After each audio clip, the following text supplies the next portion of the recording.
This is a Two Brothers Black Series exhaust. We'll be putting this on a Ninja 300. It's fit for a Ninja 250R, but they will fit on there just fine. Um, I got this on Amazon for just under $400. It's carbon fiber. It's nice and it's light. I heard some good reviews about it. Let's see what else.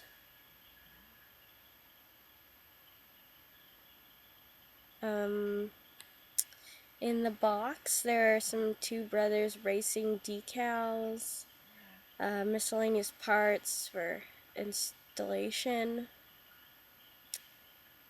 and keep watching and you'll get to hear what it sounds like.